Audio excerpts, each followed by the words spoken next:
hate that I messed up this. Sorry, Josiah. Give me 1 second. I hit the wrong. Okay.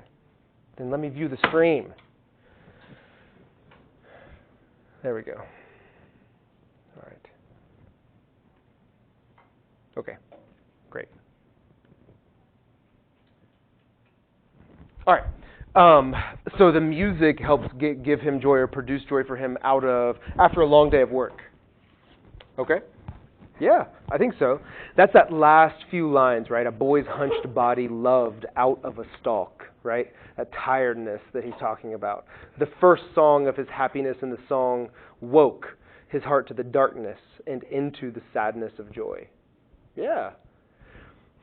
Why the connection there? This isn't necessarily for you, Josiah, but just in general. Why the connection there? Why that phrase, and into the sadness of joy? It's okay. I don't think I know exactly either, but I think I've got an idea.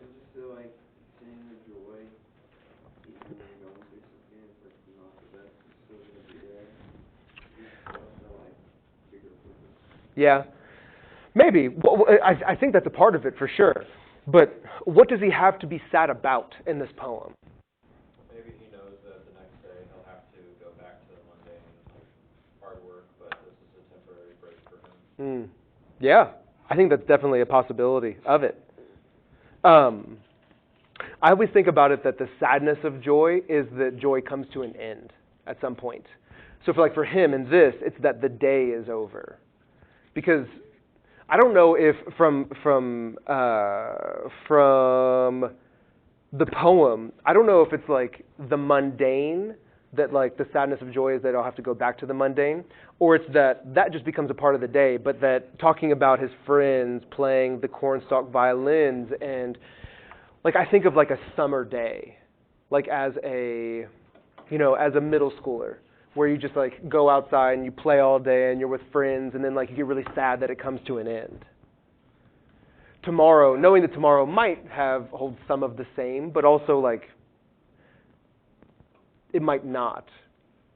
Especially like the exact same joy and like happiness and like in that moment, right?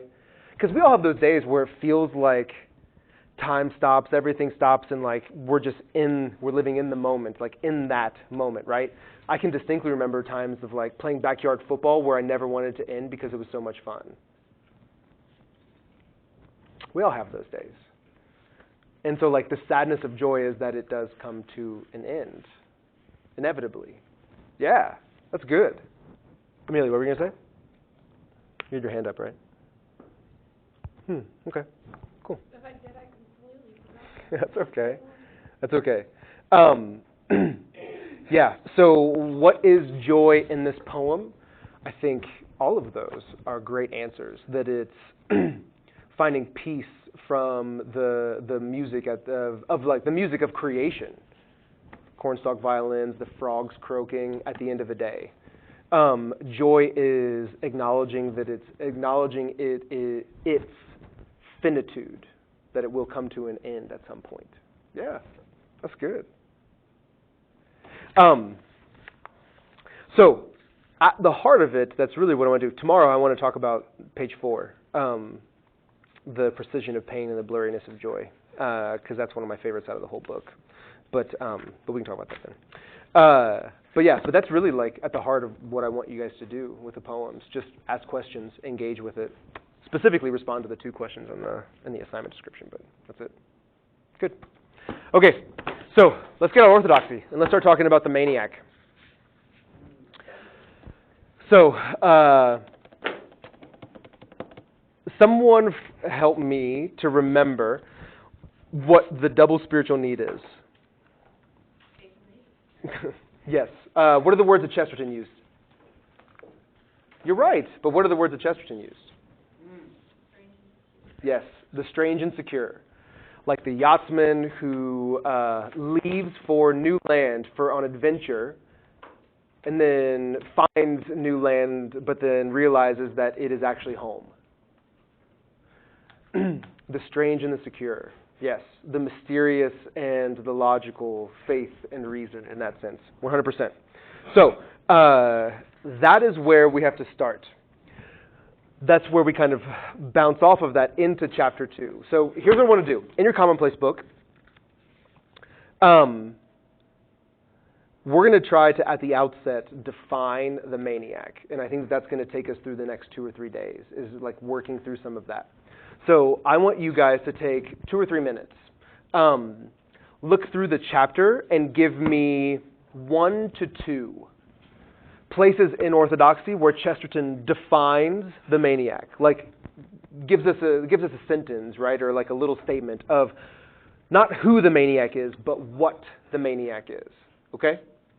So take 2 or 3 minutes, look through the chapter, and give me 1 or 2 sentences, like 1 or 2, quotes that describe or define the maniac.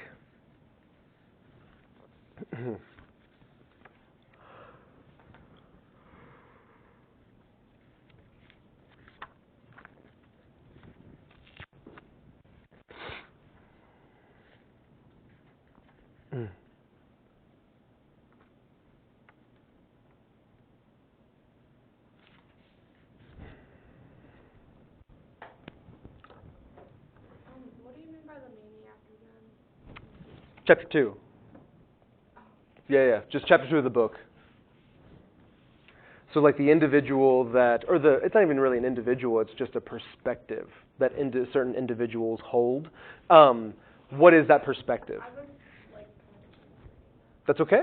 That's what today will be for then. So try your best to write out maybe 1 or 2 different quotes of how Chesterton defines or describes what the maniac is.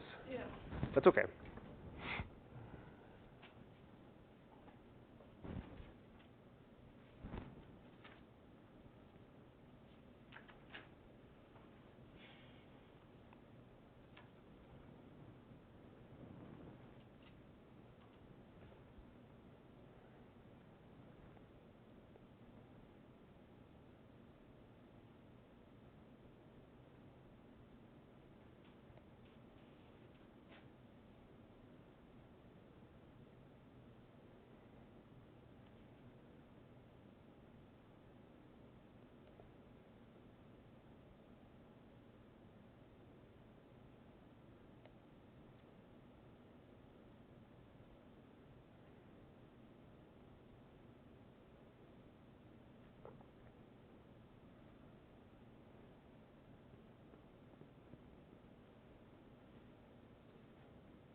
Oh, good.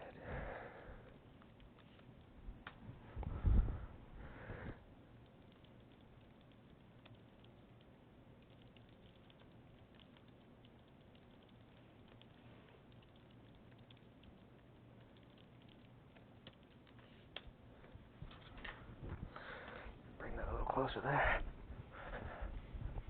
All right, another like 30 seconds. Just think through a little bit more.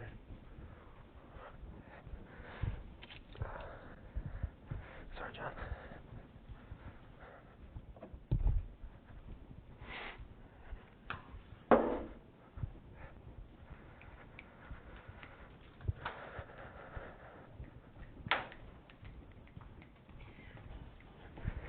All right.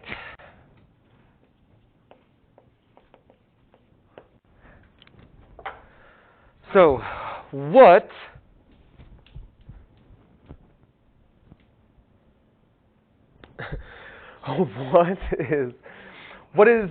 give me one of them.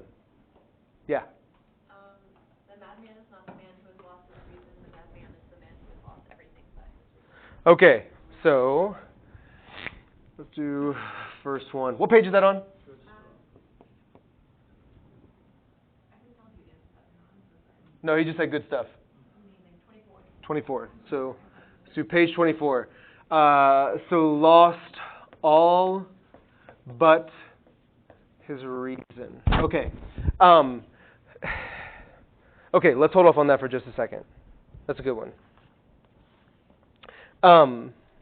What else? Yeah, John.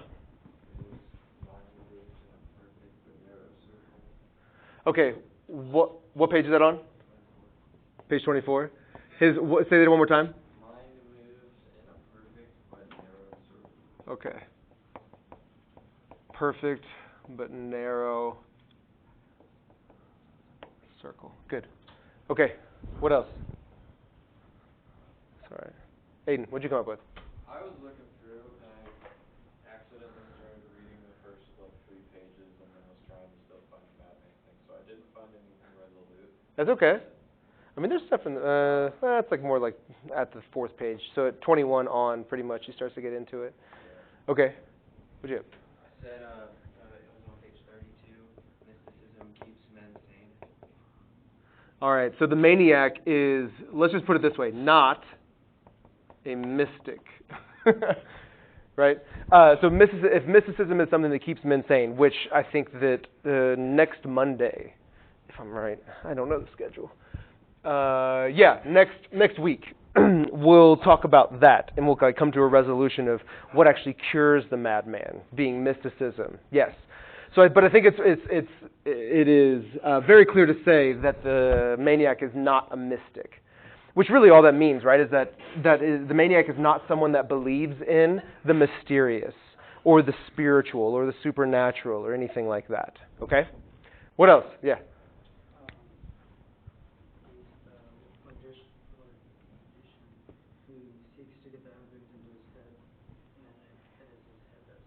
Yeah. What page is that on?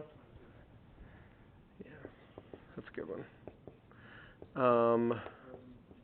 Logician who, let's just say, who seeks to know everything. Key emphasis on that phrase, know. All right. Yes. Okay. So let's start with this. The maniac for Chesterton is someone who is hyper-rational. Let me write that down. Hyper-rational. This is something that should be clear based off of kind of everything that we've talked about here. But he is someone who, as we talked about yesterday, that double spiritual need is not something that is necessary for, being true, for gaining truth, because even the person who is rational can find truth in things. But it is the key to this healthiness, an emotional, a psychological, but also, and more importantly, a spiritual health. So that's why he starts with the men who really believe in themselves are all in lunatic asylums on page 18, what he says. The idea behind that, right, is not that they're literally in lunatic asylums, but that they are in their own, like in a prison of their own mind, because they cannot see the world for what it really is, but they see the world for what they want to see out of it. Okay? At the bottom of page 18, so everyone turn to 18 if you can. At the very bottom, Chesterton says, complete self-confidence is not merely a sin. Complete self-confidence is a weakness. Believing utterly in oneself is a hysterical and superstitious belief like believing in Joanna Southcote. Joanna Southcote was this obscure, which is Chesterton, right? It was an obscure revolutionary, technically, if we could use the historical term for that. But she emphasized that she had these visions of where England was going in 50 to 100 years, and she was the one to lead the way to get to that point, and all these other things. But obviously, no one believed her. Well, a lot of people believed her. But yes. What does Chesterton mean when he says complete self-confidence is a weakness?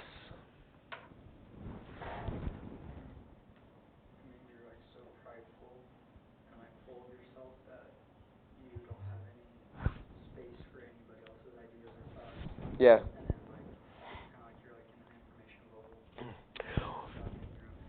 Well, let's clarify. I don't know if it means that you don't have any room for anyone else's information or knowledge, because even the maniac is someone who learns, right? And who desires to learn. But I think it's not as much about if we want to learn as much as it is about what we can learn, right? So like, we'll come up, maybe not at the end of today, maybe into tomorrow, or the beginning of tomorrow. We'll start talking about like some examples of these like maniacs. And one of them that is really clear off the bat is this guy. His name's Richard Dawkins. He's an evolutionary biologist. He's an atheist. Technically, he's like a logical positivist. So like anything that he believes has a reason to believe, and it has proof for it. What? A lot of check marks there. Yeah. I mean, Dawkins is the maniac. But it's not because he's an atheist. That's the other part of this that we'll talk about either tomorrow or Thursday, is the maniac can be, there are such things, I would argue that there are such things as the Christian maniac as well. We'll talk about that in a second, though, or later. But it's because of not that he doesn't want information. He is a very educated man. He's very smart, and he's always reading and learning and growing. But it's the type of information. It's what he takes in, which is all purely scientific, all purely logical, right? He completely rejects the idea of supernatural or of the mystical, as Ethan gave that quote before. But he's a perfect example of this. Yeah.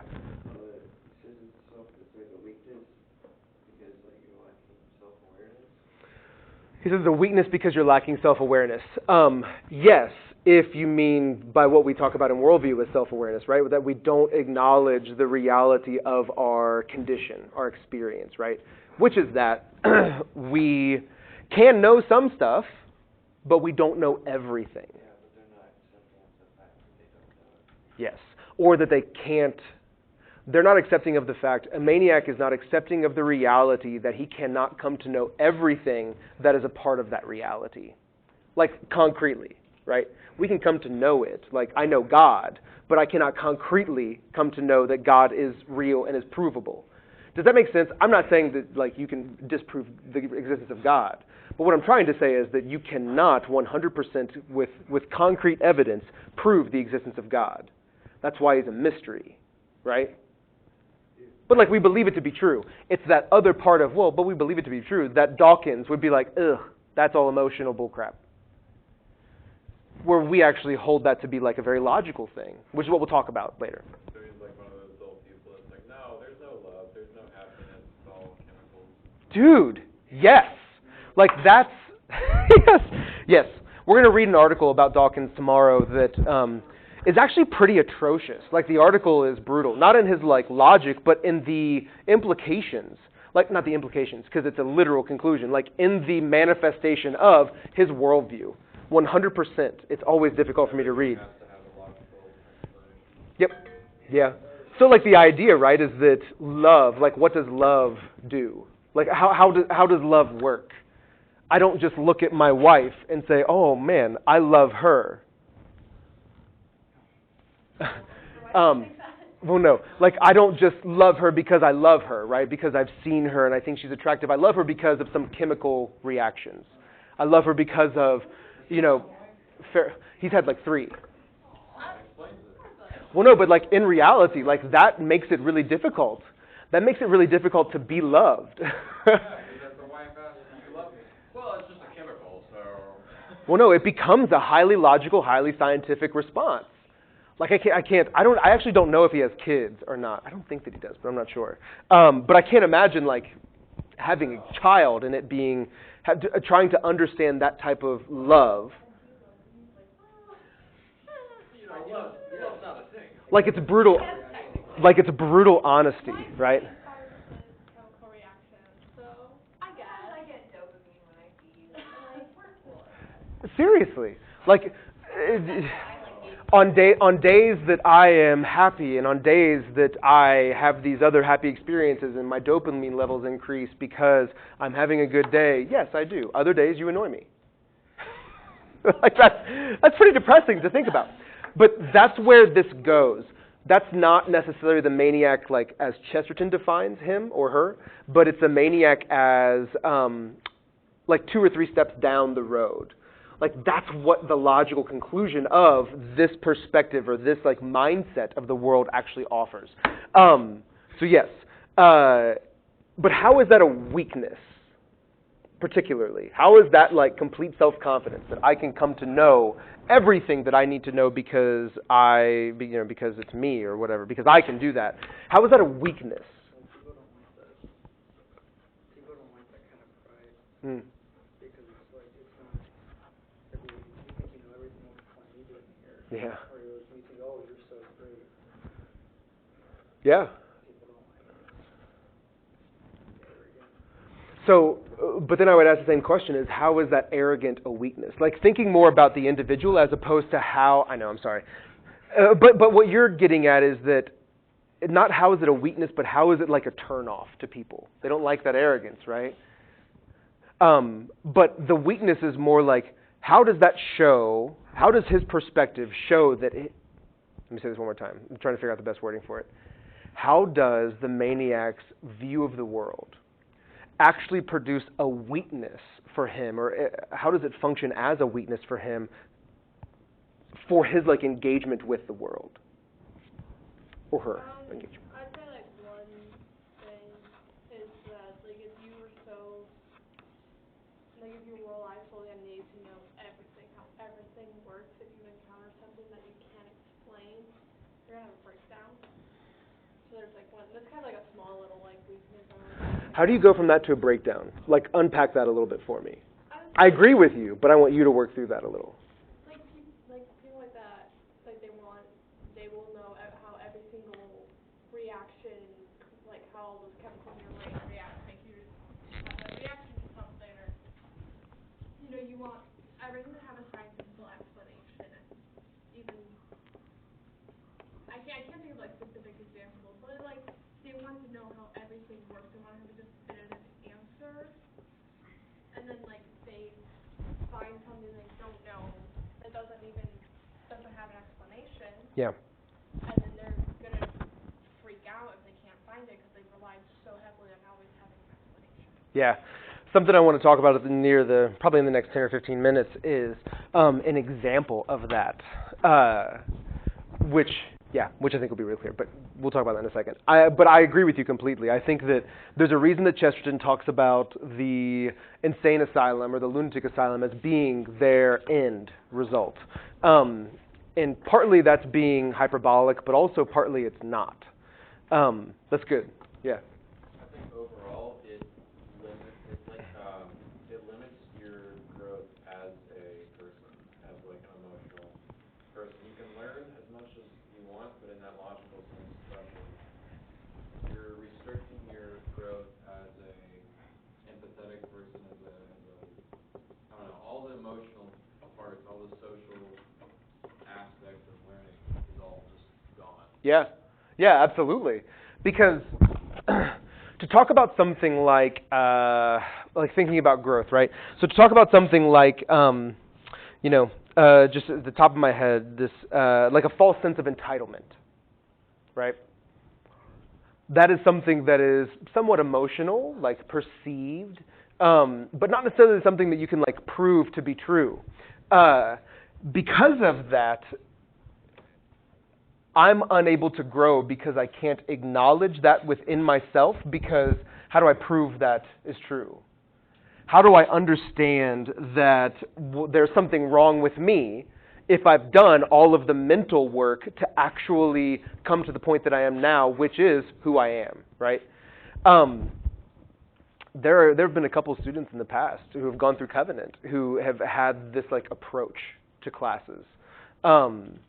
I can think of one right off the top of my head where he would disagree with this because actually like gaining all of the information that's at your hands actually helps you to grow. But not in the same way as what you're saying, I think. Not in the same way as like an emotional growth, a spiritual growth, I mean that should be obvious, or like a psychological growth to where now I grow in this thing called empathy for other people. Like the maniac, the hyper-rational is very, I don't want to say is purely apathetic, but leans towards apathy. Because facts are facts, right? Facts don't care about your feelings, yeah? I was literally thinking that. Oh, I hate him so much. It's, yeah. Which, I probably shouldn't be sharing that I even know this, but have you guys seen the video of him reciting the lyrics to the new Cardi B song and Megan Thee Stallion, WAP? Don't. If you did, I did not tell you that. Do not tell your parents I told you that. Parents, if you're watching this, I did not tell Aiden to go home and look at that. I just referenced it. But it's hysterical. And it shows, like, his idiocy. Because it's all, like, an attempt to smash liberal, or smash feminism, right? That, oh, this is feminism? But he's, like, just, he's completely dunking on himself. The entire, it's whatever. I think we should, if we have time left, I think we should. No, we're not going to, at all. But the whole point being that like, I don't like Ben Shapiro. I can agree with him on some things, but like blind squirrels find nuts every now and then. But his idea that facts don't care about your feelings is like a fundamental misunderstanding of one, what facts are, and two, the role of feelings in making decisions. So that, I think, is a very clear picture of this idea of what Aiden said of it, like limiting our growth. Facts are facts. But they're not. That's something we can talk about later. But yeah, so I think that that's a perfect example, limiting our growth. Limiting growth in general, because there's there are things that we can know, and if we know those, then great, we grow. That is, I would say, what? Or they do like the Darwin thing where they say, well, evolution's a thing, and there may not be evidence, but I believe there is evidence, so until this is provable, like it's a claim that I'm going to make because it makes logical sense, until things are going to come out. Yes. Like, for the few things that they can't explain logically, they say, well, it's just because we don't have enough evidence yet. Yeah, absolutely. Which it just becomes like a scientific theory at that point, just like gravity was until about, 18 months ago? I mean, it doesn't mean that it wasn't real, right? We experienced gravity, but the idea is that it didn't become a law until like 18 months ago or 2 years ago or something like that. But we still believe it to be true, but then we find that laws, when they come up, or like information when it comes up, it either disproves or it proves it.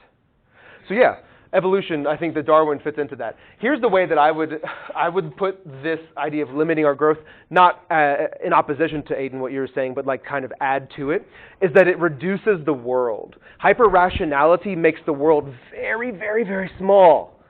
When in reality, the world is huge, because it is not just, the world is not filled with just things that we know to be true and we can prove scientifically, but it's filled with so much more. Things like emotion.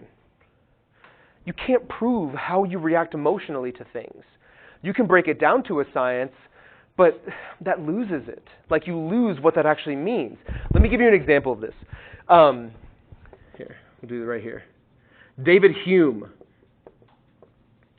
is the father of modern rationality. All right? He's the father of modern rationality. And here's what he says. He has this quote where he says, "If you cannot prove it to me through evidence and rationality, then toss it to the flames." Let me say it one more time. If you cannot, that is bold.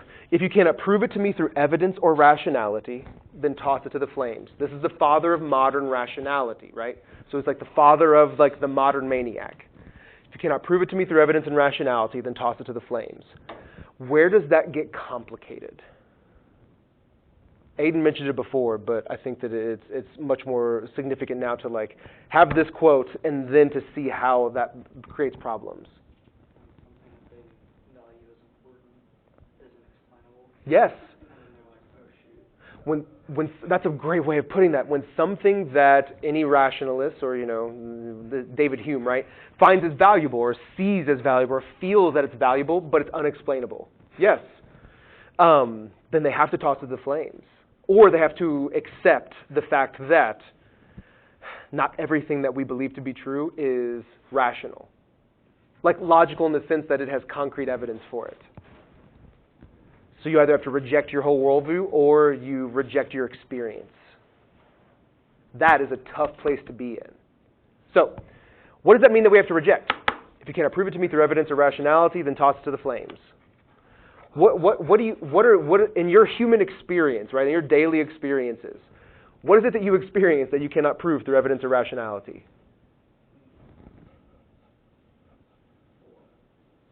But like what? Stuff and things. Huh? I have an example. Yes. So, 2 weeks ago, Mhm. I was kind of sketched out about it.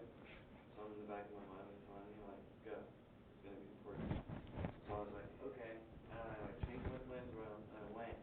And then I get there, and then it's, like, these two random kids I never met. And, like, one of them just pulled out the Bible. And we just started talking about God for, like, an hour and a half. It was, like, completely random, completely, like, not at all planned. And, like, I wasn't going to do it. I went, and I had a really good experience. And I talked through all the things that were on my mind at the time, like they were saying again. Hmm. So like I couldn't at all explain it. But Can you back up really quick? Do you model? What is no, happening? Photographer. Okay. I was like ready for you to be like showing us your pictures.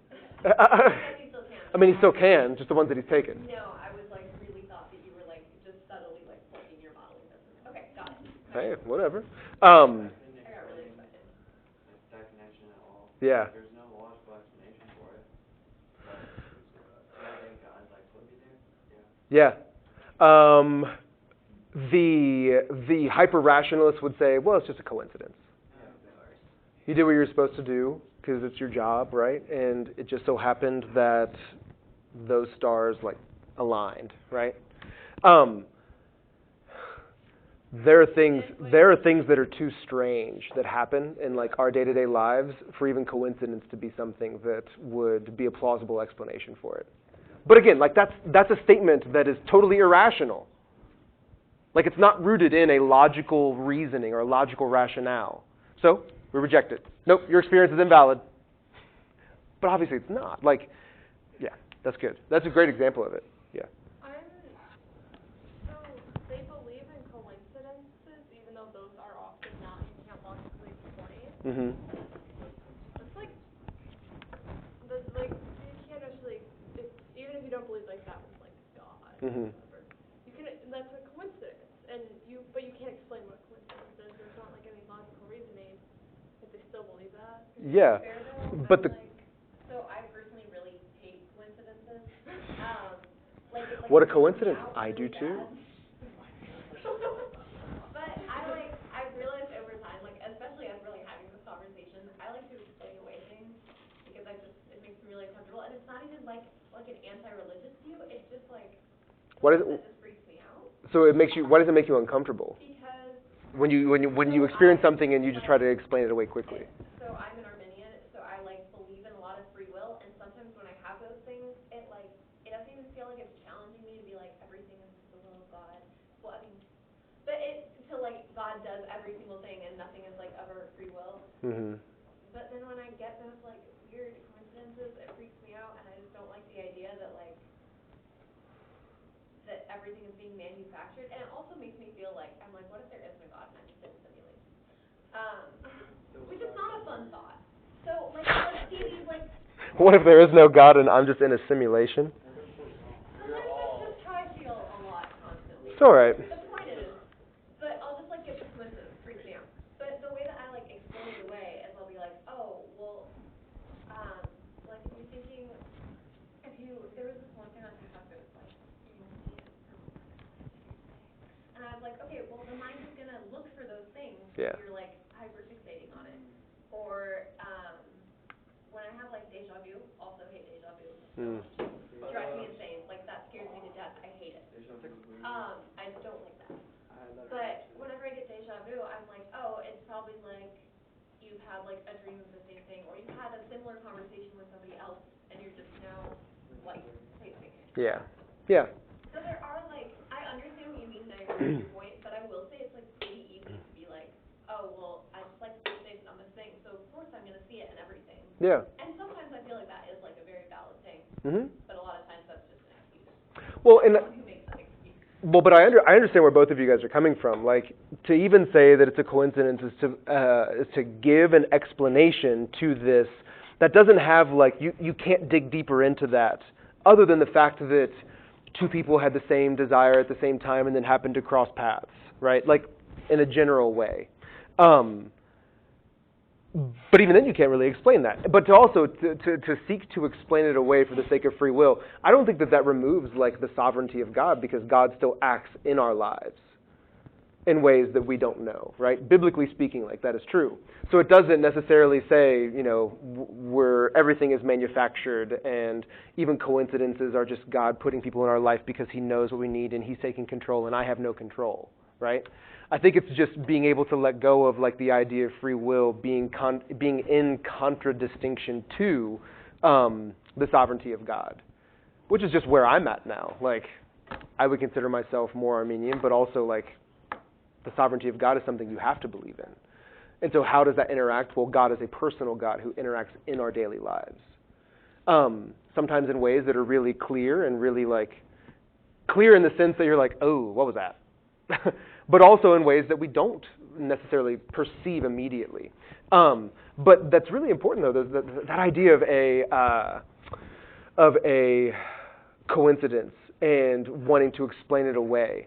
I think that says more, because I do that sometimes too, like if it's something really too on the nose, like, ooh, that was weird. Like, you have that type of reaction to it, to where it feels weird to say that it feels weird to give a supernatural explanation to something that I could easily just say, oh, well, it just so happened that, X and Y, like, came together and then they crossed paths and that's the coincidence. Again, I both thought of Jeff Bezos when you were talking about the Kardashians, how much you hate them, so we both thought of him at the same time, and he, like, turned back to me to tell me that, and I was like, because he was talking about the Kardashians, and that's, like, a public figure, so we're thinking public figures that we hate, and we both often talk about how much we hate Jeff Bezos. It's fine. Yeah.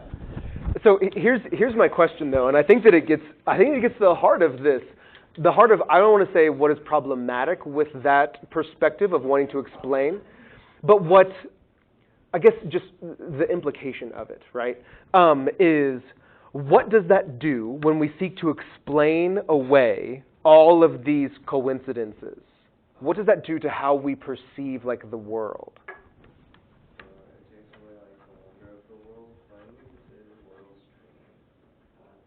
Oh, yes, I think, yes. It takes away, like, wonder in general, because then it says, well, there is a very rational explanation for everything. Even things, yes. It does make it safe, but also it does make it bland in some ways, because then we bring this thing that we don't fully understand, I'm just making a circle just in general, this thing that we don't fully understand, and we make it as small as possible so that, as Josiah's comment even said, so that we can fit it into our heads and make it easily rational for us. Rather than allowing that big idea to just exist and we, to take Chesterton's picture, right, in that quote, and we just kind of let our head go into it and, like, look around, right? Because he gives that quote, right, of the poet seeks to just get his head into the heavens. Whereas the rational, like the logician, seeks to get the heavens into his head and it's his head that cracks, right? Like the poet just wants to, like, look around.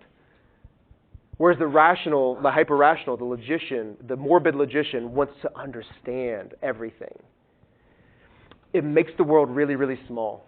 And it makes it really, I don't want to use boring, though I think that's an interesting word for it. Like, it makes it really bland, wonderless, right? Like, what is there to delight in that world? There's no, like, color. Yeah. It's like The Giver at the beginning of The Giver. Yeah, which is also a great movie and book, whatever. Kind of on topic, but kind of also off Mm-hmm. topic. Just going along with wonder and color and stuff. Most of the time, people don't really truly, like, realize it. But have you ever